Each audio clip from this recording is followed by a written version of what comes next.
ठीक है। अब देखो भारत में जनजाति, एक चीज़ याद रखना, ये बहुत इंपॉर्टेंट टॉपिक है, लगभग हर एक आध 2 साल में क्वेश्चन आता ही रहता है। ठीक है, तो ये GS1 और GS2 दोनों के लिए इम्पोर्टेंट रहता है टॉपिक। ठीक है, GS1 में तो इनसे रिलेटेड कोई इशू होगा तब आएगा, और GS2 में कोई बिल विल आया, कुछ एक्ट बना है इनसे रिलेटेड, तो वो हमेशा आता है। PT में भी इम्पोर्टेंट रहता है, पैसा एक्ट। ठीक है, वो ट्राइबल से रिलेटेड जे मान लो कि वो फॉरेस्ट राइट एक्ट है, तो ये जो हमेशा इम्पोर्टेंट है, मतलब PT मेंस सबके लिए इम्पोर्टेंट है। ठीक है, तो ये अच्छा टॉपिक है, मतलब अच्छे तरीके से इसको करना चाहिए, समझना चाहिए। अब देखो ध्यान से समझना। पहले बात, ट्राइबल्स कौन होते हैं? ठीक है, ट्राइबल्स मोस्टली जो मतलब कि जंगल के इलाके में रहते हैं, उनके कल्चर अलग होता है। ठीक है, और जिनकी इकोनॉमी भी एक अलग होती है, वो मोस्टली मतलब जो जंगलों में जो उगता है, प्रोडक्ट उगते हैं, उसी के आधार पर अपना जीवन यापन करते हैं। ठीक है, आकार है, स्वरूप कैसा है इसका। ठीक है, समस्याएं इनकी देखेंगे अपन। और वैश्वीकरण का भारतीय जनजातीय समुदाय पर क्या प्रभाव पड़ा है? नेगेटिव भी पड़ा है और पॉजिटिव दोनों पड़ा है। ठीक है, और समस्या हेतु किए गए प्रयास, तो इसमें आएगा संवैधानिक व वैधानिक प्रयास, विकास नीति में योजनागत प्रयास व अन्य प्रयास।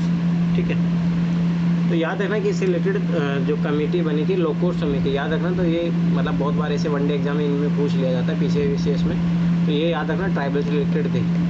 ठीक है, तो इसने कुछ बताया कि देखो पहली बात तो इसमें आदिम जातीय गुण होते हैं। मैं वही बता रहा हूँ ना, आज भी बहुत सारी ट्राइबल आदिम ज़माने में जो जैसे लोग रहते थे, आज भी वैसे ही रहते हैं। आप चले जाओ, कहाँ पे चले जाओ, अंडमान निकोबार चले जाओ। ठीक है, तो वो सोचो आज भी वो वैसे ही रह रहे हैं। आज सोचो कि अपन 21st सेंचुरी में है, चांद पे पहुँच रहे हैं लोग। ठीक है, और वो आज भी, आज से हज़ारों साल पहले जो कल्चर है, कस्टम है, ठीक है, उसी के आधार पर अपना जीवन जी रहे हैं। ठीक, और एक अलग ही इनकी संस्कृति होती है। मतलब मैंने बहुत सारे गाना यूट्यूब पे कभी देखा करो ना, इसे सर्च करो, अफ्रीकन ट्राइबल। सोचो उन्हें कोई कपड़ा पहनते हैं आज भी। ठीक है, आज भी वो शिकार करके जानवरों को खाते हैं। ठीक है, सोचो उनकी एक लाइफ सोचो आप, मतलब जस्ट इमेजिन दैट कि आज जैसे अपनी लाइफ सोचो कितनी व्यस्त है, पढ़ाई लिखाई ये सारी चीज़ें, मतलब कितनी सारी टेंशन है, ये सारी चीज़ें। पर दूसरी तरफ उन लोगों को देखो, मतलब सोचो कुछ ही नहीं, सुबह उठेंगे मतलब मैंने कुछ डॉक्यूमेंट्री देखी थी, है ना, यूट्यूब पे देखना, आपको बहुत अवेलेबल हो जाएगी। अफ्रीका में जो जितने भी ट्राइबल्स हैं, साउथ अमेरिका में ट्राइबल्स को देखो। ठीक है, अमेरिका में भी ट्राइबल्स है, वहाँ पे भी देखो। ठीक है, तो सोचो उनका ऐसा मतलब, अरे वहाँ पे तो नियम भी बहुत भयंकर भयंकर होते हैं। मतलब जैसे स्त्री अलग सोएगी, पुरुष जाके अलग सोते हैं। ठीक है, और उनके घर देखना बहुत छोटे छोटे घर होते हैं, और वो कपड़े भी नहीं पहनते मोस्टली। सुबह सोचो कि उठेंगे और बस शिकार के लिए निकल जाएंगे। फिर जो पुरुष सदस्य होते हैं वो जाके शिकार करके लाएंगे जानवरों का, फिर वो जो परिवार के सदस्य सब साथ में खाते हैं। ठीक है, और जो महिलाएं होती है कुछ खेती वेती का काम करती है। मतलब आज भी वो उसी तरीके से रह रहे हैं जो आज मतलब पहले सोचा जाता था। ठीक है, भौगोलिक पत्रकारिता, मतलब सबाई की बात है, इनका एरिया अलग रहेगा। जैसे अंडमान निकोबार आप सोचो अलग है, और उनके जो वहाँ पे 47 जो रहते हैं उनका अलग, गवर्नमेंट वहाँ पे इंटरफेयर नहीं करती, अलग रहते हैं, उनका कस्टम सब कुछ चीज़ें अलग है। ठीक, पिछड़ापन तो होगा ही, सबाई की बात है। जैसे मान लो दिल्ली में जो रहने वाले लोग और वो अंडमान निकोबार में 47 जो रह रहे हैं, सोचो कितना डिफरेंट, हज़ारों सालों का डिफरेंस दिख जाएगा तुम लोगों को। ठीक, मुख्य समाज से संपर्क से कतरना, मतलब वही है कि आज अगर वो यहाँ आ जाए दिल्ली में, तो सोचो यहाँ के लोग हंस के मर जाएंगे, और बेचारे वो लोग ये सोच के मर जाएंगे कि हमारे साथ कर क्या रहे, मैं कहाँ आ गया। तो मतलब सबाई बात है कि जो सर इन्होंने कभी कोशिश नहीं की मॉडर्न होने की, या फिर ये होना ही नहीं चाहते?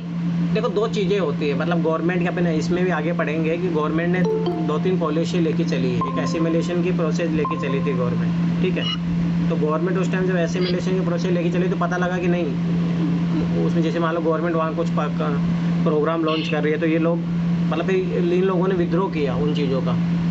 तो फिर बाद में एक नीति बनी कि नहीं, इनको जहाँ जैसे रह रहे वैसे रहने दो इनको।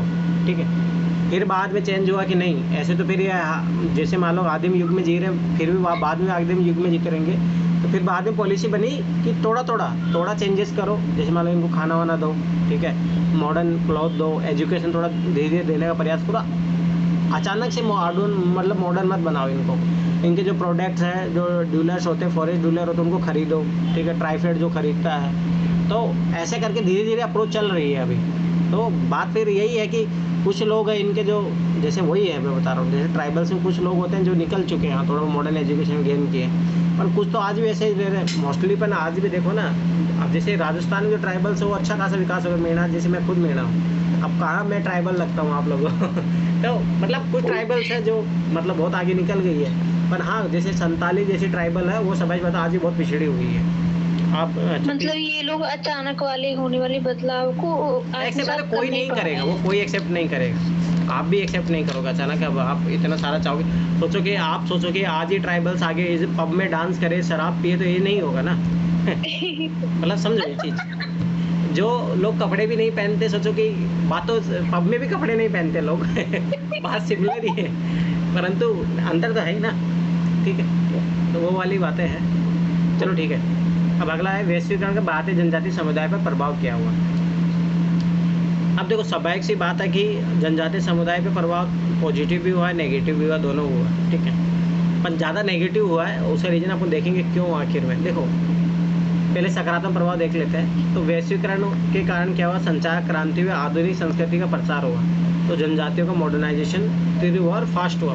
जैसे कैसे, जब मान लो कि 1991 के बाद में एलपीजी रिफॉर्म आए तो बहुत सारी कंपनियां यहाँ पे आई, तो बहुत सारे मान लो कि जो माइनर प्रोडक्ट जो फॉरेस्ट प्रोडक्ट होते हैं उनकी ज़रूरत पड़ी, तो वो लोग वहाँ पे बहुत सारी कंपनियाँ आई, कंपनियाँ खुल रही है। तो जैसे मान लो कि ये ट्राइबल इलाका है, छत्तीसगढ़ का मान लो वो ट्राइबल इलाका है, यहाँ पे कोई कंपनी आई, अब कंपनी के मान लो कि इतना बड़ा है, उन्होंने एरिया कवर किया, ध्यान से समझना ये चीज़। अब स्वाभाविक सी बात है कि जब लोग यहाँ रह रहे हैं, अब यहाँ के ये लोग तो मॉडर्न एजुकेशन रह रहे हैं, सब कुछ है। अब ये जो जंगल के आदिवासी लोग इनको देख रहे हैं, अच्छा देखो ये स्कूल जा रहे हैं इनके बच्चे, ठीक है, ये खेल रहे हैं, ये सारी चीज़ें, तो स्वाभाविक सी बात है धीरे धीरे उनमें भी फ़र्क आया, और वो लोग भी अपने, अब देखो फिर क्या होता है, जब यहाँ पे कंपनियाँ लगती है तो उनके लिए गवर्नमेंट की तरफ से कानून होते हैं कि CSR फंड का आप यहाँ डेवलपमेंट में लगाओगे, तो यहाँ रोडें बनी, ठीक है, मान लो डिश टीवी ये सब आया, टेलीविज़न आया, मोबाइल कम्युनिकेशन के सोर्स आए, इनके लिए स्कूलें खुली, अस्पताल खुला, तो धीरे धीरे ऑटोमेटिक चेंज आता है, टाइम लगता है पर चेंज आता है। ठीक है, तो ये ग्लोबलाइजेशन का इफेक्ट पड़ा इन पे, धीरे धीरे पॉजिटिव चीज़ें होने लगी। आगे वैश्वीकरण, उपभोक्तावादी संस्कृति का प्रसार। ठीक है, कंज्यूमर को ज़्यादा, मैं वही बता रहा हूँ, टीवी, मोबाइल, फ्रिज, ये सब चीज़ें जब लोग वहाँ यूज़ करें तो ये भी देखें कि क्या होता है, ये भी करने लग गए। तो मैं तो कान सा बढ़ी, मैं तो कान सा वर्दी के साथ अवसरों में वर्दी हुआ। अब पहले देखो ना, सोचो ट्राइबल्स को ज़्यादा, अब वहाँ के जो ट्राइबल्स है, जैसे मान लो जंगल से शहद लेके आ रहे हैं, अब यहाँ के जो कंपनी में रह रहे लोग वो खरीद रहे हैं, तो इनको अच्छे दाम मिल रहे हैं। अब अच्छे दाम मिले तो इनके पास पैसे आ रहे हैं, पैसे आ रहे हैं, तो सब ऐसी बात। अब ये पहले झोपड़े में रहते थे, अब धीरे धीरे अपना मकान बनाएंगे, पक्का मकान बनाएंगे, तो टेलीविज़न की ज़रूरत पड़ेगी, फ्रिज की ज़रूरत पड़ेगी, तो ऐसे ऐसे धीरे धीरे बढ़ रहे हैं। तो जनजाति द्वारा अपनी स्थितियों को सुधारने या प्रयास उनका विकास तीव्र हुआ है। ठीक है, तो ये चीज़ याद रखना। वैश्वीकरण जनजातीय क्षेत्र में उद्योग धंधों का विकास, परियोजना का निर्माण तथा रोजगार के अवसर में वृद्धि, फलतः आर्थिक स्थिति में सुधार, ये मैंने बताया था अभी। ठीक है, अब देखो आगे, वैश्वीकरण वैश्विक लक्ष्य की प्राप्ति का दबाव है, तो सरकार, अंतर्राष्ट्रीय संगठनों, NGO आदि के द्वारा जनजातीय विकास तीव्र, फलतः उनके सामाजिक, आर्थिक, शैक्षणिक स्थिति में सुधार हो। अब देखो क्या होता है, अब जैसे ग्लोबलाइजेशन हुआ तो सबसे, अब जैसे UN में, ठीक है, यूनाइटेड नेशन में, वहाँ पे देखो बाहर के ट्राइबल लोग कि कितने पिछड़े हैं, गरीब है, ये है, भुखमरी है, सरकार ध्यान नहीं देती, तो ऑटोमेटिक अब क्या करेगी सरकार, इन पे ध्यान देगी। तो ग्लोबलाइजेशन के बाद में क्या हुआ, पहले भारत को एक सपेरों का देश माना जाता था, परंतु अब धीरे धीरे यहाँ पे कंपनियाँ खुली, सब कुछ सारी चीज़ें, यहाँ की जब पोटेंशियल समझा कि यहाँ की डेमोग्राफिक पोटेंशियल है, जोग्राफिकल पोटेंशियल है, ठीक है, एग्रीकल्चर पोटेंशियल है, तो इसका इंपॉर्टेंस समझ में आया। तो लोग जब यहाँ पे आए तो उन्होंने ट्राइबल्स को भी देखा, तो सरकार भी ऑटोमेटिक दबाव बनाया कि ट्राइबल से विकास किया जाए। जब वहाँ पे मान लो कि कोयला क्षेत्र मिला ट्राइबल एरिया में, तो सब ऐसी बातों वहाँ पे प्रयास किया गया कि इनके लोगों को भी विकास हो साथ में। ठीक है, तो ये सारी चीज़ें भी है, पॉजिटिव चीज़ें हुई, पर यही चीज़ें नेगेटिव भी बन के आएगी। ठीक है, तो ये चीज़ भी ध्यान से समझना अभी।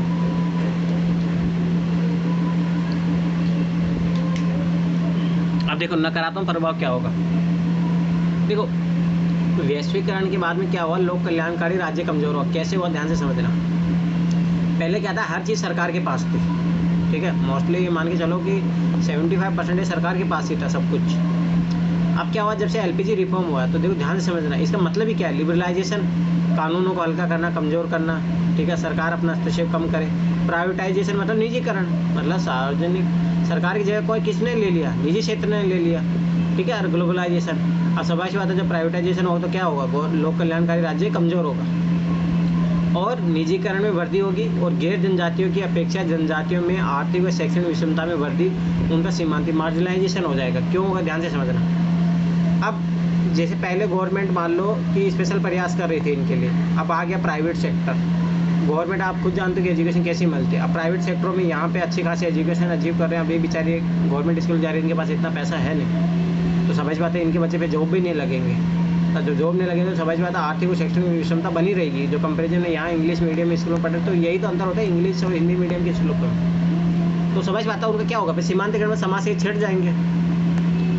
तो वो समझ बात है एक समाज के एक पिछड़े हुए हिस्से में आ जाएंगे, तो उनका नगर की ओर प्रवास होगा। विभिन्न आंदोलन आपके स्कूल सीबीएसई से भी है या फिर बिहार से भी है वो स्टेट गवर्नमेंट से सर?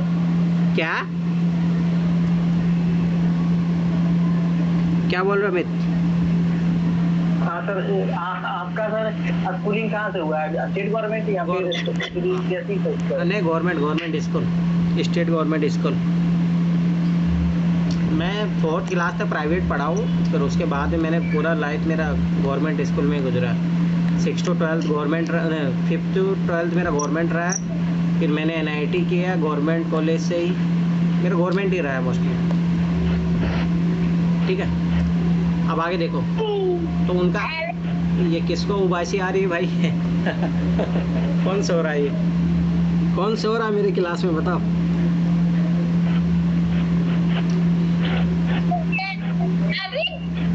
कौन सो रहा है ये?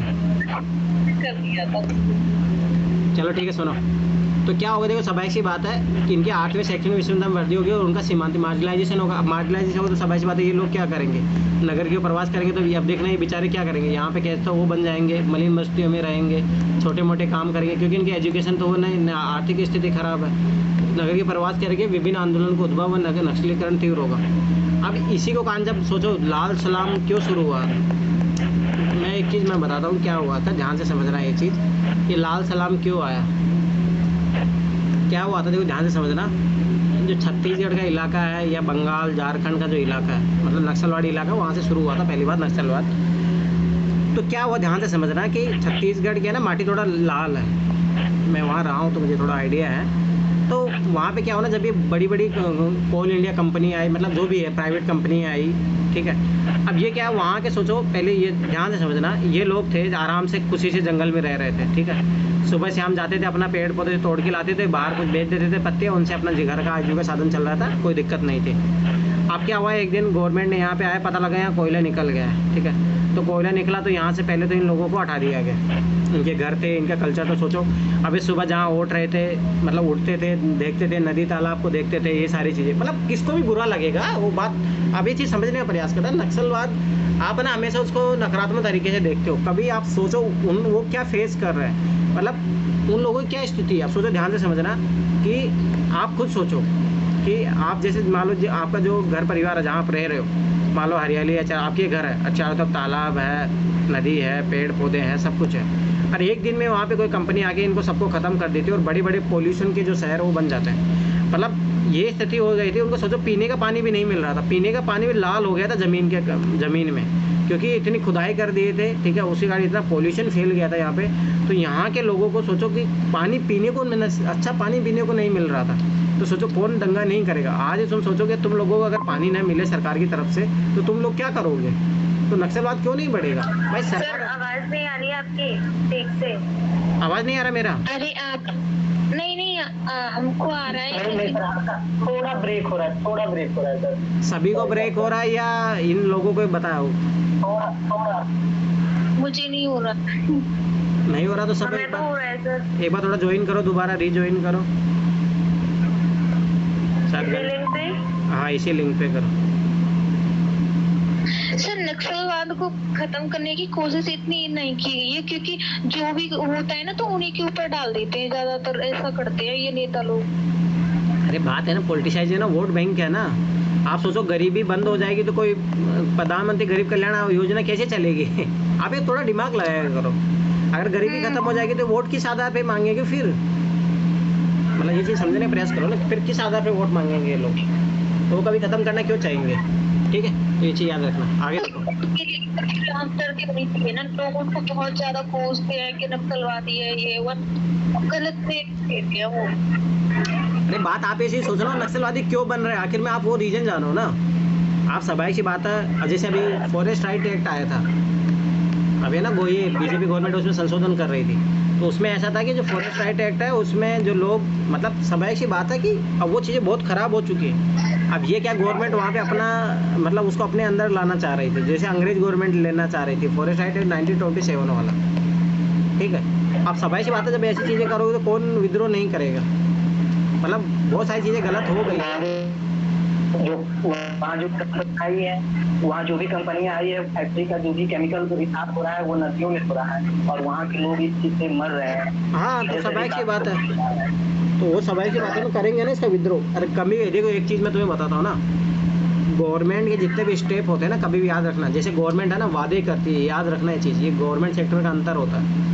वो वादे करती है हमेशा कि कोई नहीं, हम यहाँ पे ये इंडस्ट्री आएगी तो हम आपके बच्चों के लिए स्कूल बना देंगे, आपके लोगों को यहाँ रोज़गार मिल जाएगा, ठीक है, पॉल्यूशन नहीं होने देंगे। पर हकीकत तो ये होता है क्योंकि प्राइवेट कंपनी अपना प्रॉफिट के लिए, जैसे मान लो कि वहाँ से कोई वेस्टेज निकल रहा है तो वेस्टेज को हमेशा वो प्यूरीफाई नहीं करते हैं, उसको ऐसे बहा देते हैं, वहाँ की नदियों में बहा देते हैं। अरे आप दिल्ली में देख लो, तुम तो दूर छोड़ो झारखंड, आप दिल्ली में देख लो, यमुना में कितना पॉल्यूशन है, यहाँ के जो नाले कितने गंदे हैं। पानी पीती हो क्या दिल्ली में?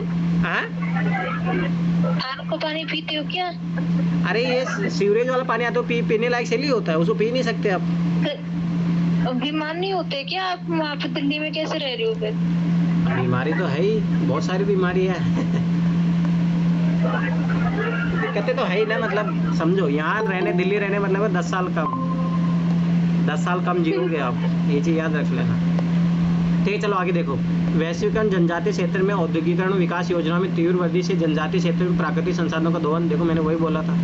फलतः पर्यावरणीय समस्या तथा विस्थापन की समस्या एवं उनसे संबंधित विभिन्न आंदोलनों का उद्भव हुआ।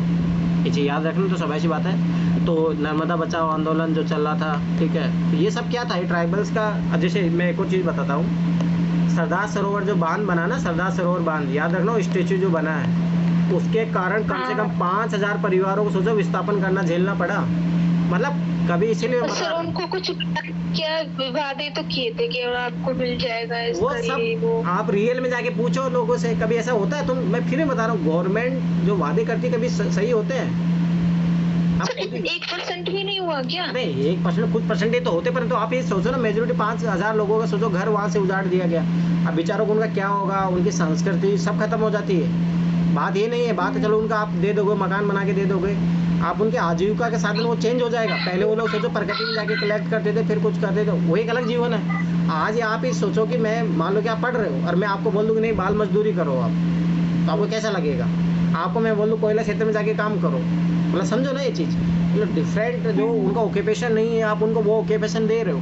तो और उनका जो कल्चर है, सोचो कि बहुत सारे लोग होते हैं जो अपनी संस्कृति को भी छोड़ना नहीं चाहते, तो सोचो वहाँ पे अगर वो एक साथ उनका विस्थापन होता, बड़े बड़े गांव हैं वहाँ छोड़ने पड़े, तो लोग कैसे जीवन अपना जीते होंगे? सांस्कृतिक मानसिक जो लगाव होता अपनी ज़मीन के प्रति, वो उनमें कितना वो चीज़ें होती होगी। बात मेरा कहने का मतलब है कि देखो चीज़ें समझो, ताकि कल ब्यूरोक्रेट बनो तो इन चीज़ों को माइन्यूट चीज़ों को सोचा करो कि सबाई सी बात विकास की नहीं होती, बात है कि उनको कैसा विकास चाहिए। आप जो विकास देना चाहते हो वो सबाई बात वो लेना नहीं चाह रहे।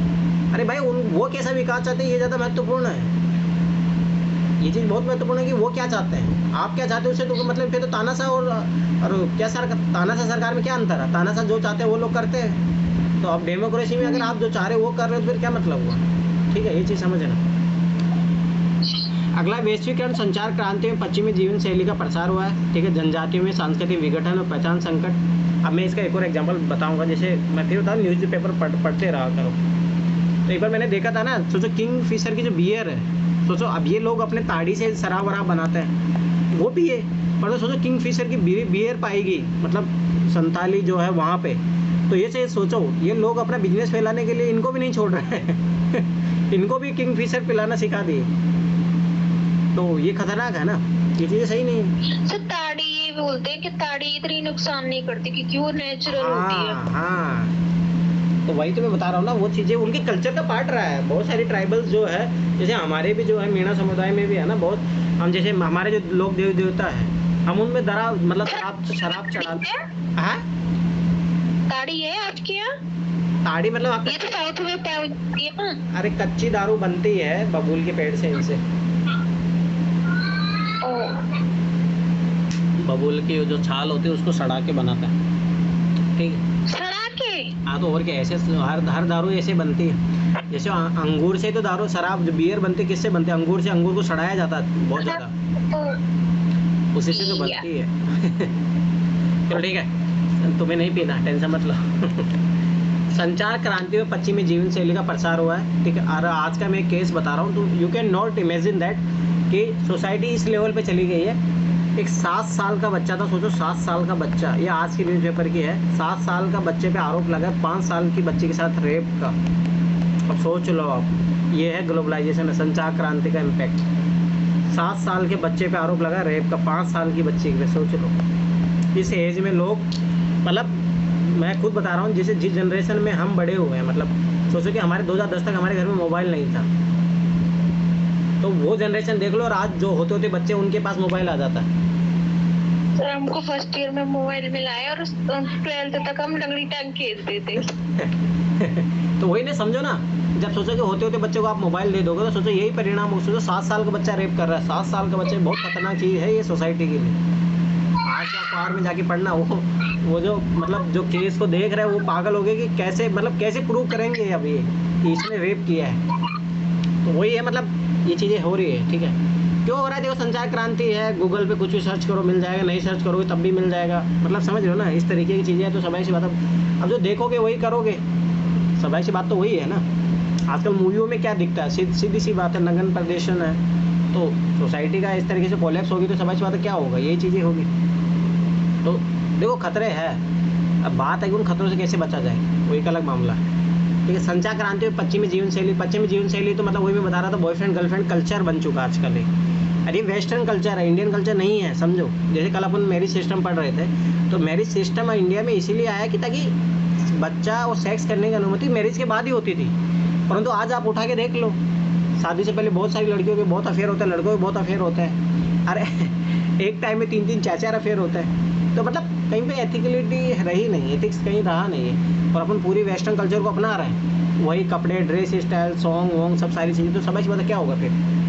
तो यही चीज़ जनजातियों में भी होने लगा है। जनजातियों में भी सांस्कृतिक विघटन हुआ। अब वहाँ पे भी क्या हो रहा है? वहाँ पे बॉयफ्रेंड गर्लफ्रेंड का कल्चर बन रहा है, या मान लो कि जैसे वहाँ पे तलाक, ये सारी चीज़ें बढ़ रही है, ठीक है। वहाँ पे भी नग्न प्रदर्शन, ये सारी चीज़ें बढ़ रही है, ठीक है। तो पहचान संकट हो रहा है, आइडेंटिटी क्राइसिस हो रहा है। दूसरी बात, वहाँ पे क्या हो रहा है कि सब लोग, मतलब जैसे सोचो, जैसे वहाँ के ट्राइबल के अपना अलग ड्रेस है, सब कुछ है, परंतु वो वेस्टर्न कल्चर को फॉलो करने के कारण सब जीन्स में आ गए। तो आज देखो ना, ये कॉमन ड्रेस हो गए। अमेरिकन, सोचो अपन, जो अमेरिकन कंपनी होती है पूमा, पीटर इंग्लैंड, ये पहन रहे हैं, तो ये क्या है? अपनी संस्कृति विघटन हुआ ना, आपकी पहचान खत्म हो रही है। भारतीय पहचान क्या है? धोती कुर्ता। मतलब एक मोस्टली देखा जाए तो इंडिया का कल्चर क्या है? धोती कुर्ता पहनना ना। जैसे साउथ में लुंगी पहनते हैं लोग, पर ये कहाँ पहन रहे हैं लोग? अब तो जीन्स ये पहन रहे हैं, टी शर्ट। हाँ? तो साउथ में ही बचाए और कहीं नहीं है, साउथ में ही बचाए और कहीं नहीं है ये। मतलब वहाँ पे भी, मतलब मैं बता रहा हूँ, वहाँ पे भी तो आधी चीज़ें अपना रहे हैं, आधी वो ऐसे है ना, ठीक है। पर हाँ, कुछ चीज़ें को बचा के रखें, तो यही चीज़ें होती है। तो उनमें सामाजिक सांस्कृतिक सामंजस्य की समस्या आती है, ठीक है। तो समाज वाली प्रॉब्लम आएगी, ठीक है। अब आधा लोग वो मान लो कि मॉडर्न चीज़ें फॉलो करें, आधी पुरानी, तो फिर वो कल्चरली थोड़ा वो क्रिएट होता है प्रॉब्लम। तो समाज की बात, वो चीज़ें दिक्कत होगी, ठीक। वैश्विक जनजातीय क्षेत्रों में वैश्विक पर्यटन स्थलों का विकास हुआ। अब देखो ध्यान से समझना, जैसे आजकल ग्रामीण पर्यटन हो गया। जैसे मैं ना एक बहुत ट्राइबल इलाके में गया था, झारखंड में, 2015 की बात है, 14 या 15 की बात है, हाँ 14 की दिसंबर में। तो मैं एकदम बहुत अंदर तक गया था, मतलब लोहरदगा है, बहुत बिशनपुर एरिया है वहाँ पे, मतलब बहुत अंदर तक का एकदम नक्सलाइट इलाका है। मैं वहाँ पे गया, 14-15 दिन के लिए गया था मैं वहाँ पे। तो वहाँ पे ना एक है लोहरदगा में, बिशनपुर में एक मतलब वहाँ पे बहुत शानदार दृश्य है। तो उसको लोग, मैं जब वहाँ रुका था, एक एनजीओ में मैं गया था वहाँ पे, विकास भारती एनजीओ है। तो वहाँ पे सोचो विदेशों से लोग वहाँ देखने आ रहे थे। अब ध्यान से समझना एक चीज़, चलो कोई नहीं, देखने आना कोई बात गलत नहीं है, बात है कि अब देखो वो तो, अब जैसे विदेशी कोई आ रहा है तो वो तो वही कपड़े पहन के आएंगे, छोटे कपड़े, सारी चीज़ें वही। अब सोचो वो लोग लड़का लड़की के साथ घूम रहे हैं, सब कुछ। अब ये जो लोग यहाँ के देखेंगे, वो क्या सीखेंगे फिर? मतलब ये समझो। तो उससे क्या होता है कि वहाँ का जो ट्रेडिशन होता है, ठीक है, वहाँ की जो परंपरा होती है, ठीक है, वो चीज़ें ख़त्म होती है, ठीक। दूसरी बात, वो मान लो कि वो कपड़े किस तरीके पहन के आ रहे हैं, तो उनको भी लगता है हम भी ऐसे कपड़े पहने, ठीक है। तो ये भी होता है, मतलब पॉजिटिव नेगेटिव दोनों फायदे होते हैं। अगर मान लो घूमने आ रहे हैं तो मैं समझ पाता हूँ कि लोकल प्रोडक्ट बिकते भी हैं, वो फायदा भी होता है, पर नुकसान भी तो होता है ना कल्चर का इनका। पर्यटन स्थलों का विकास हुआ है, उनकी परंपराओं का बाजारीकरण हुआ है। बाजारीकरण मतलब जो लोकल प्रोडक्ट्स बनाते थे आज वो शहरों में बिक रहे हैं, ठीक है। बाजार की शक्ति द्वारा उनकी परंपरा को विकृतीकरण तथा जनजातीय संस्कृति का दोहन। हाल ही में अंडमान और निकोबार में जारवा जनजाति के साथ घटित घटना, ठीक है। तो अब समय की बात है कि उनका ट्रेडिशन का मजाक भी बनाया जाता है, बहुत बार ऐसा भी देखने को मिलता है अपने को, ठीक है। लोग वहाँ की ड्रेस पहन के फोटो वोटो खिंचाते हैं, वो सारी चीज़ें, ठीक है। पर बात है कि कितनी तो सर ये अपराध का भी तो कारण बनता है ना ये, हाँ अपराध का भी तो कारण बनता है ना ये, क्योंकि जो विदेशों में रहते हैं उनका रहन सहन खान पीन, तो उनको आदत होती है कि कोई भी इनको ऐसे ज्यादा थिंकिंग ना करे। अगर यहाँ पे ये सब अपनाएंगे आप छोटे छोटे कपड़े, तो फिर हाँ वो फर्क पड़ता है, फर्क पड़ता है। देखो ना, ये चीज़ याद रखना, ये चीज़ मैं खुद एक अपना पर्सनली बता रहा हूँ, है ना। अगर कोई इंडियन कल्चर फॉलो करता है, ठीक है, बात ये नहीं है, ठीक है, बात ये है कि अगर इंडियन कल्चर अगर अपन फॉलो करते हैं, अगर सिद्धांतों को फॉलो करें, अगर सब कुछ चीज़ें, अगर धार्मिक चीज़ें सब कुछ फॉलो करें, तो ये रेप जैसी घटनाएं होगी ही नहीं, पहली बात। क्योंकि है ना, अपने जो शास्त्र होते हैं जो भी है उसमें है ना हमेशा मन पे कंट्रोल करने के बहुत सारे उपाय बताए हैं, ठीक है। मैं फिर भी बता रहा हूँ, पर बात है कि अपन वो चीज़ें फॉलो नहीं करते ना, पर बात वो फॉलो नहीं करते तो समझ पाते ऐसे समाज में जो घटनाएं होती रहती है वो घटेगी, ठीक है। बात ये नहीं है इनका तो मजाक खुद के ही शास्त्रों का। चलो कोई नहीं, छोड़ो। वैश्विक उपभोक्तावाद और महत्वाकांक्षा में वृद्धि हुई है, फलतः तुलनात्मक अभाव बहुत। वही सोचो कि जब ट्राइबल्स, वहाँ में वही बता रहा था, जैसे ट्राइबल्स एरिया में आप जाओगे, वहाँ पे बड़ी बड़ी गाड़ियाँ लेके जा रहे हो, सब कुछ चीज़, तो समझो इनको तो लगेगा ना हमारे पास नहीं है चीज़, ठीक है।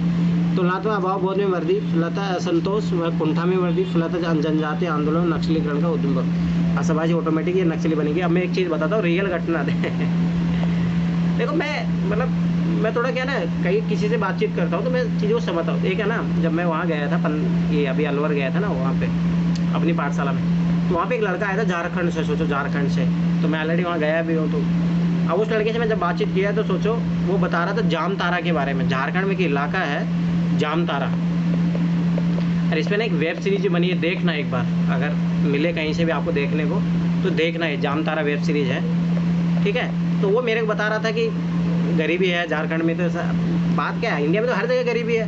आप कहीं मतलब कुछ शहरों को छोड़ दो, बाहर निकलो, फिर इंडिया की हकीकत पता लग जाएगी। 75% इंडिया में आज भी गरीबी है, भयंकर लेवल की, ठीक है। चाहे सरकारी आंकड़े 22-23% ही बताते हो, पर वर्ल्ड बैंक का रिकॉर्ड डाटा देखो, 50% गरीब है भारत में।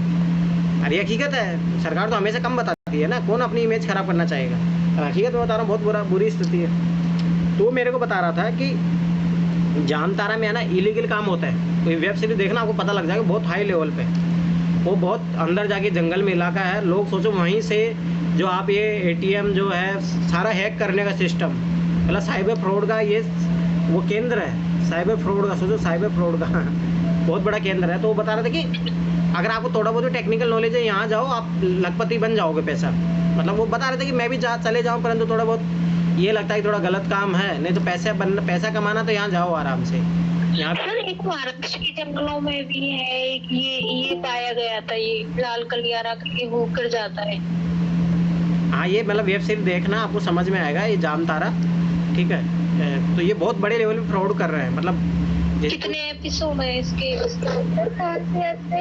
जामताड़ा है, जामताड़ा वेब सीरीज है। झारखंड का एक इलाका है, वहाँ पे साइबर फ्रॉड कैसे होता है, मतलब बहुत, मतलब आजकल है ना बड़े लेवल पे है, बहुत बड़े लेवल पे है बहुत बड़े लेवल पे। तो खुद लड़का बता रहा था मेरे को कि मेरे को भी कॉल आया था वहाँ से, मतलब वहाँ कोई भी जा सकता है, ऐसा कोई नहीं है, बस जाओ वहाँ पे और अच्छा खासा 1-8 लाख रुपए दे देते हैं वो लोग। परंतु वही है कि फ्रॉड करना, आपको करना कुछ ही नहीं है, फ्रॉड करना है वहाँ पे जाके अगर कोई पुलिस वाला ही चला जाए तो? अरे पुलिस वाले जा ही नहीं सकते वहाँ पे, डरते हैं भाई, वो बहुत नक्सलाइट इलाका है ना, अंदर जाके है। पैर देखना वो वेब सीरीज, आपको पता लगे। रुको 1 मिनट में ट्रेलर दिखाता हूँ, रुको 1 मिनट। ये बताओ यूट्यूब खुलता है तब दिखता है ना? हाँ, नहीं यूट्यूब पर कोई वो नहीं है ना सिक्योरिटी, नहीं वो नहीं दिखता होगा। देखो जामताड़ा ट्रेलर, ये वेब सीरीज है, रियल में बता रहा हूँ, ये रियल घटना है। नेटफ्लिक्स पर है ये, तो नेटफ्लिक्स की बहुत कम मिलती है वेब सीरीज। और आपके कार्ड से संबंधित किया जा रहा है। ध्यान से बताना समझना चाहूंगी है। कि आपके खाते को 50,000 की लॉटरी लगी है। सर आपका एटीएम कार्ड एक्सपायरी होने वाला है सर। ऐसे कैसे होने वाला है? तो सर आपके कार्ड में एक नंबर होगा 16 अंकों का, कि वो कंफर्म करा दीजिए। 32 64 रियल नहीं आ रहा, साउंड नहीं आएगा, ये रियल घटना अपन देखो एक बार। नहीं ये रियल घटना है, रियल घटना है, आज भी हो रही है ये लोग घटना। क्रिमिनल्स हैं और इसके लिए बिस्वा जी हमें ठीक है जो सर, करना पड़ेगा हम वो संडे को करेंगे। देखूंगी इसको, अब मन कर रहा है। हम जमतारा का देवता है। ये रियल स्टोरी है, रियल स्टोरी। ठीक है और आप हमारे साथ कोई काम करेंगे, क्या करोगे बे? क्या कुछ भी करें यार। तो मैं ये बता रहा हूँ कि देखो कैसे मतलब जो गरीबी होती है ना, तो कहाँ लेके जाती है। अब वो लड़का भी बोल रहा था कि मैं क्या करूँ, मुझे मतलब कोई जॉब नहीं मिल रहा है। वहाँ की गवर्नमेंट सोचो 15 सालों से आज तक, सोचो झारखंड को बने हुए आज 23 साल हो गए और 2 बार पीछे से एग्जाम हुआ। अब सोच लो क्या हालात होगा उस राज्य का। ये हालात है, सोच लो। तो सवाल सी बात है, सरकार अब नहीं करेगी तो क्या करेंगे ये लोग? यही करेंगे। साइबर फ्रॉड अब ये क्यों बढ़ रहा है भाई? बेरोजगारी रहेगी तो देखो समाज व्यक्ति, वो व्यक्ति कुछ ना कुछ तो करेगा ना जीवन में। हर कोई एथिकल नहीं रहता है। और कब तक एथिकल रहोगे? जब पता लगा परिवार में पेट भरने को पैसे नहीं तो क्या करेंगे लोग? जब उनको पता है कि 1 लाख रुपए मेरे को ऑफर आ रहा हो, क्यों नहीं जाएगा वहाँ पे? मतलब समझो ये चीज, मतलब ये रियलिटी है इंडिया इससे की। पहले सर मिल गई, मैं देख लूंगी अब। पहले जो मुझे भी भेजते ना। सरकार थी तो वो बीजेपी की थी इससे पहले। ठीक है तो उसने क्या किया था सर कि जो SC/ST की जमीनें होती है ना सर, वहाँ कानून बना हुआ है कि जो SC/ST की जमीनें केवल SC/ST ही खरीद सकते हैं और बेच सकते हैं एक दूसरे को। लेकिन इससे पहले बीजेपी की गवर्नमेंट थी ना सर, उसने ये कानून को ही रद्द कर दिया था, मगर अब ये कानून फिर से बहाल हो चुका है। अब वही ना इसलिए ये, सर नक्सलियों ने बहुत उत्पात मचाया था। अरे मचाएंगे क्यों नहीं मचाएंगे? मैं बता रहा हूँ सुनो, 2014 में बता रहा हूँ, दिसंबर में झारखंड में था उस टाइम, है ना।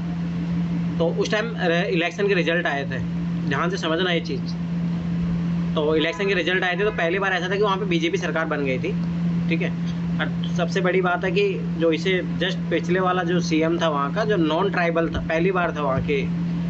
तो जब हम वहाँ ना बिशनपुर में थे, बिशनपुर में थे हम, तो हमें बोला कि आप निकल जाओ यहाँ से, क्योंकि हो सकता है कि ट्राइबल से विरोध करे। क्योंकि सब ऐसी बात है ना। अब सोचो वहाँ की 90% जो जनसंख्या ट्राइबल है, और वहाँ पे तुम एक जो 10% जो है, और वो जनरल का था वो बंदा, ठीक है, उसको तुम वहाँ CM बना दोगे तो सब ऐसी बात है, कौन उसको वो करेगा?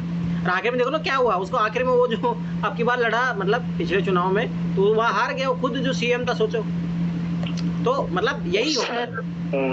सर मैंने नहीं मणिपुर की वीडियो देखी थी, उसमें नेताओं को इतना गंदा बुरी तरह से मार रही थी, बीजेपी के नेताओं को मणिपुर वाले बहुत बुरी तरह से।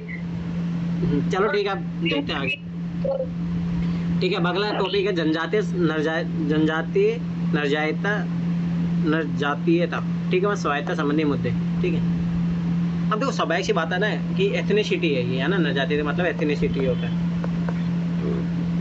अब देखो ध्यान से समझना, मैं तुम्हें एक रियल बताता हूँ ना। यहाँ पे दिल्ली में है ना, नॉर्थ ईस्ट के जो पीपल रहते हैं, जो असम, त्रिपुरा, मेघालय, यहाँ पे कुछ लोग रहते हैं ना, IAS की तैयारी भी करने आते हैं। मोस्टली इंग्लिश मीडियम में आते हैं वो लोग, ठीक है। हिंदी मीडियम में तो रेयर, कोई एक आध बच्चा मिल जाए तो मिल जाए, नहीं पर रेयर, बहुत कम चांसेस है, ठीक है। अब इन लोगों को बताओ क्या बोला जाता है, मतलब चीकू या मतलब बंदरिया, या मतलब वो, मतलब समझ रहे हो ना, इस टाइप के वर्ड्स बोले जाते हैं, चीकू, चिंकी, पिंकी, ये सब टाइप से। तो याद करो शायद दिल्ली में ना 2012-11 के दौर में ना, उस टाइम बहुत बड़ा मामला हुआ था इसमें, 1-2 को मार भी दिया गया था। तो आज भी लोग क्या होते हैं ना, मतलब जैसे यहाँ नेहरू विहार में भी है ना, मतलब A ब्लॉक में है ना, एक ही जगह रहते हैं लोग। मतलब जैसे यहाँ पे 4-5 ब्लॉक है, A block, B block, C block, D block, E block, ठीक है। परंतु ये लोग है ना ओनली यहीं पे ही रहते हैं।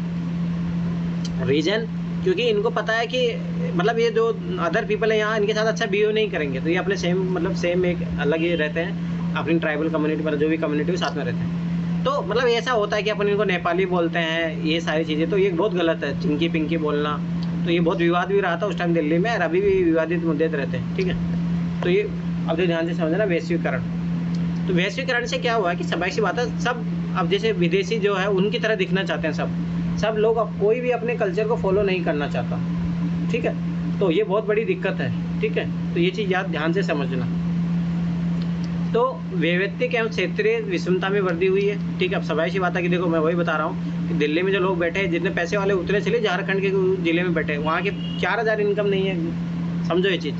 तो ये सवाल बात है, ये विषमता में वृद्धि होगी तो जनजातियों का क्या होगा, मार्जिनलाइजेशन होगा। अब सवाल बात है, इनको कौन पूछेगा फिर, जब सारी चीज़ें तुम इतने कम पैसे वाले हो तो कौन, समाज इज्जत नहीं देता। ठीक है, अभी जो वैश्वीकरण के कारण जो मान लो कि इतनी सारी जो फैसिलिटीज आ रही है, वो कहाँ ही अचीव कर पाएंगे।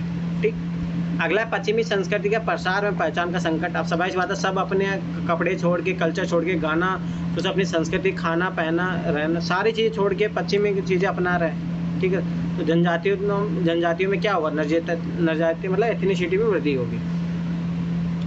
अब ये चीज़ देखो ना, मतलब फिर मैं बार बता रहा हूँ, ये बहुत सेंसिटिव मुद्दा है। आपको ना देखो, मैं खुद बता रहा हूँ, जैसे ना इंडियन कल्चर क्या है, धोती कुर्ता पहनना, परंतु आज अपन धोती कुर्ता पहनेंगे ना शर्म आएगी। मतलब ये चीज़ समझो।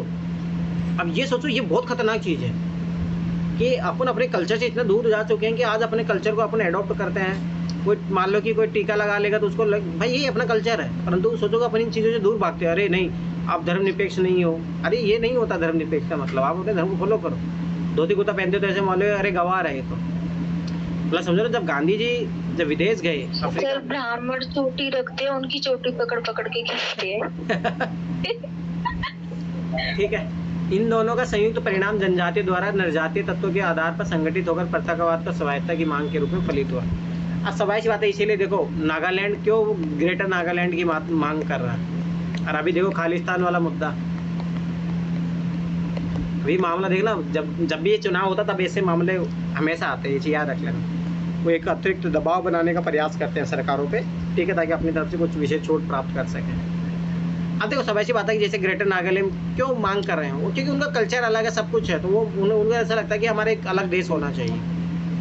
दूसरी बात अपन देख रहे हैं कि उनके कल्चर को ख़त्म कर रहे हैं, वैश्वीकरण के कारण सारी चीज़ें, गरीबी है उनमें, ठीक है, और वैश्वीकरण वहाँ के सोचो कि वहाँ की संस्कृति जो है, फूड है, सब कुछ चीज़ें, कल्चर चेंज हो रहा है, तो उनको ऐसा लगता है कि हमारी जो आइडेंटिटी उस पर झटका है, खतरनाक चीज़ है। ठीक, तो क्या होना चाहिए, भारत में पृथकतावाद या अलग देश की मांग गैर संवैधानिक है तो कभी भी स्वीकार नहीं कर सकते, ये चीज़ याद रखना।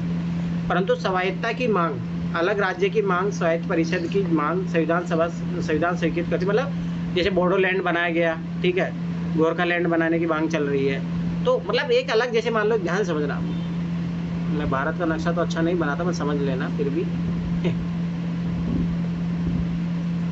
इतनी ध्यान से समझना, ठीक है।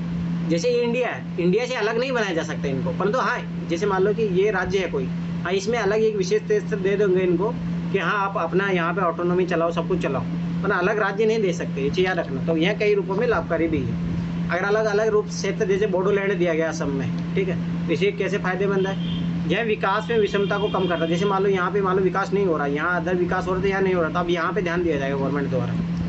और शक्ति के विकेंद्रीकरण द्वारा लोकतंत्र को मजबूत करती है, परंतु जब यह अतार्किक, गैर वैधानिक एवं अतिवाद के रूप में प्रकट होने लगे, मतलब अलग राष्ट्र की मांग करने लगे, तब गलत है।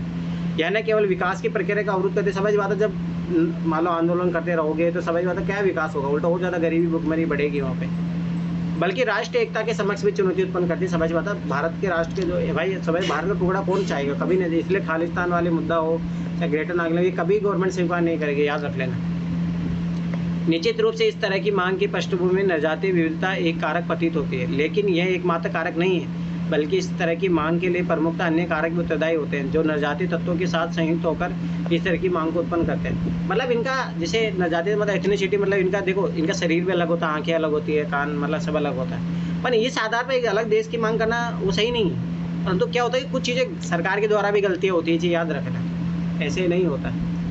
अतः निष्कर्ष है कि जनजाति द्वारा की गई अलगाववाद या स्वायत्ता की मांग को समस्या का समाधान केवल पृथक राज्य गठन या स्वायत्त परिषद का दर्जा देने से संभव नहीं है, और ना ही नरजातीय विविधता को समाप्त करना। इसका व्यवहारिक समाधान निकालना पड़ेगा। भाई सबाशी बात है, उनकी प्रॉब्लम को आइडेंटिफाई करो। मैं वही बता रहा हूँ कि आप जो चाहते हो वो मत करो, वहाँ पे वो लोग चाहते हो वो करो। मतलब वो चाहते हैं कि भाई हम ऑटोनोम, मतलब जैसे मान लो पैसा एक्ट के थ्रू तो हम ग्राम पंचायत चलाए, हम यहाँ पे कोई कंपनी आती है तो हमसे पहले लिया जाए अनुमति, तो ये बात स्वाभाविक सी बात है। भाई उनके इलाके में कोई जा रही है सरकार, तो मतलब कोई कंपनी जा रही है तो वो क्या करेगी, कौन उसका जिम्मेदार होगा, क्या, सारी चीज़ें उनके आधार पर छोड़ो। इस तरह की मांग से उत्पन्न समस्या के समाधान हेतु आवश्यक है उन अन्य कारकों को दूर करने की जो नजाती तत्वों के साथ संयुक्त होकर ऐसी मांग को उत्पन्न करता है। ठीक है, तो कौन से, जैसे बहुत सारे है ना, जैसे मेरी जातियाँ क्या होती है सर? मेरी जातियाँ नर जाति, मतलब वही मैं बता रहा हूँ, एथनिसिटी। एथनिसिटी का मतलब ये होता है, देखो कास्ट एक अलग चीज़ हो गई, अरे ये होता है इनका शरीर का रंग रूप ढांचा अलग होता है। जैसे देखो ना, जैसे मान लो जो नॉर्थ ईस्ट के जो पीपल होते हैं, आप उनको देखते ही पहचान जाओगे, समझ में आया ना। पर जैसे बिहार के लोगों को, राजस्थान के लोगों को पहचानने के लिए आप उनको लैंग्वेज देखना पड़ेगा, आप ऐसे नहीं पहचान पाओगे। भाई इन लोगों का क्या होता है ना, लैंग्वेज भी अलग होता है, मतलब किए पर उसी में अलग होते हैं। हाँ। पृथक राज्य का दर्जा और स्वायत्त परिषद का गठन भी इस समस्या का स्थायी समाधान नहीं है, क्योंकि एक पृथक राज्य का गठन और स्वायत्त परिषद का दर्जा देने के बावजूद इस प्रकार की मांग की निरंतरता बनी हुई है। ठीक है, निश्चित रूप से पृथक राज्य का दर्जा और स्वायत्त परिषद के गठन से उस क्षेत्र विशेष के विकास में गति आई है और उस क्षेत्र विशेष के लोगों को विकास में सहभागिता बढ़ी है, परंतु यह पर्याप्त नहीं है। अतः जरूरत है कि अन्य कारकों को दूर करने की जो इस तरह की मांगों मूल में सक्रिय होते हैं, तभी ऐसी समस्या को स्थायी समाधान करके अखंड भारत का निर्माण किया जा सकता है। तो मैं फिर बता रहा हूँ, पृथकतावाद जो ये है, जो ये मांग करते रहते हैं, वो नहीं, कोई नहीं मानेगा, ये कोई भी सरकार भी नहीं मानेगी, ये चीज़ याद रख लेना, कभी नहीं मानेगी कोई भी सरकार। ठीक है, तो सबसे बेस्ट सॉल्यूशन है कि जो ये इनकी प्रॉब्लम है, जैसे भाई क्या प्रॉब्लम रहती है इनको, देखो जैसे गवर्नमेंट की स्कीम का इम्प्लीमेंटेशन अच्छे तरीके से नहीं होता। मैं जैसे एक एग्जांपल देता हूँ, सोचो ना कि उस IAS अधिकारी का नाम भी याद रखना, मैं अभी भूल रहा हूँ उसका, जो भी एक्सपर्ट, सुनो तो सर्च कर लेना एक बार, मणिपुर या मिजोरम कहीं का था वो IAS अधिकारी। तो सोचो ऐसा था कि एक गाँव से दूसरे गाँव में जाने के लिए या मेन सिटी से जोड़ने के लिए वहाँ पे पुल नहीं था, ठीक है ना, रोड थी। लोग क्या होते थे, जैसे मान लो, हाँ वही। तो ये चीज़ समझना है ना। तो अब क्या था कि सबाई सी बात, अब यहाँ सड़कें नहीं हैं, आज भी सोचो सरकार वहाँ इतना विकास नहीं कर पाई है। ठीक, ये मानना पड़ेगा कि मोदी के आने के बाद में गवर्नमेंट ने वहाँ पे ध्यान दिया है, ये बात सही भी है। देखो कुछ चीज़ें हैं जो अच्छी किया है इन्होंने, ये नॉर्थ ईस्ट को तो हमेशा इग्नोर किया गया था, नेहरू के काल तक ले लो, कांग्रेस ने तो कभी ध्यान ही नहीं दिया ये।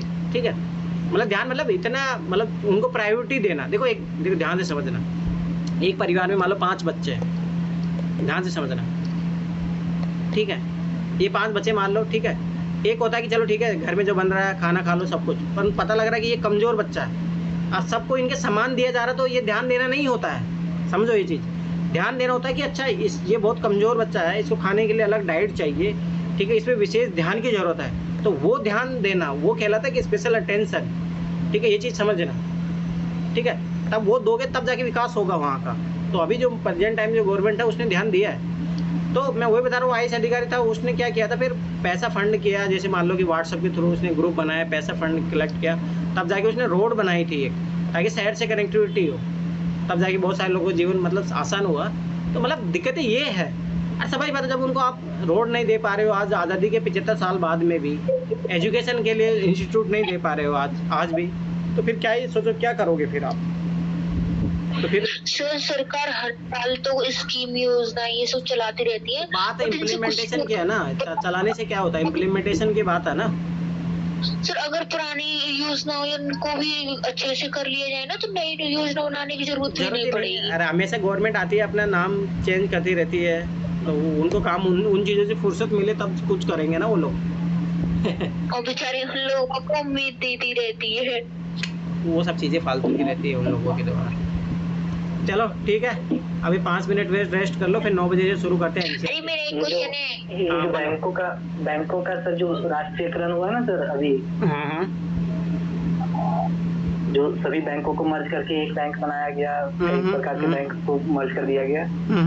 तो सर मेरे गांव में तो सर जो बुजुर्ग आदमी थे, कम पढ़े लिखे थे, वो अपना बैंक का नाम ही भूल गए सर, और वो अभी बार जगह पूछते हैं कि ये बैंक कहाँ है, ये। हाँ, वो दिक्कत होती है, दिक्कत होता है भाई, हर लोग पढ़े लिखे लोग समझदार नहीं होते हैं ना। तो ये गवर्नमेंट का ठीक है, वो अब दिक्कतें हैं जो है। अरे ये बताओ कि ये जो खालिस्तानी है ना, इसके बारे में पूछना था कि जब भिंडरवाला आए थे सोनिया गांधी की तरफ से, तो सोनिया गांधी की तो देन थी ना जो भी, इंदिरा गांधी की तो देन थी ना जो भी हुआ था उस टाइम पे, जो भी नरसंहार हुआ था, अहिंसा हुई थी। तो फिर उस टाइम पे खालिस्तान को खत्म करने ये क्यों नहीं बात की गई, क्योंकि उस टाइम पे पंजाबियों की बहुत ज्यादा मृत्यु हुई थी और पंजाबियों ने ही ली थी। तो फिर इस बात पे उठाया जा सकता था ना कि जो आप ही में एकता नहीं है तो फिर खालिस्तान कैसे बन सकता है।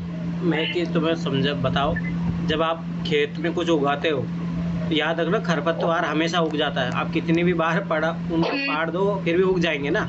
तो वैसे ये उसके लिए दवाई डाल ये विचारधारा, समझो कोई चीज़, ये विचारधारा है। खालिस्तान आज से नहीं चल रहा, वो 1947 जब हुआ था ना तब से चल रहा है। और स्वाभाविक सी बात है, ये हमेशा ऐसे लोग रहेंगे जो हमेशा वो खुद ही सोचेंगे ना, जब भाई मुस्लिम राष्ट्र बन गया पाकिस्तान, हिंदू बन गया हिंदुस्तान, तो हमारा खालिस्तान कहाँ गया। मतलब स्वाभाविक सी बात है कि हम क्यों रहे आप में, जब आप हिंदू मुस्लिम में बट गए तो हम क्यों रहे फिर आपके यहाँ पे।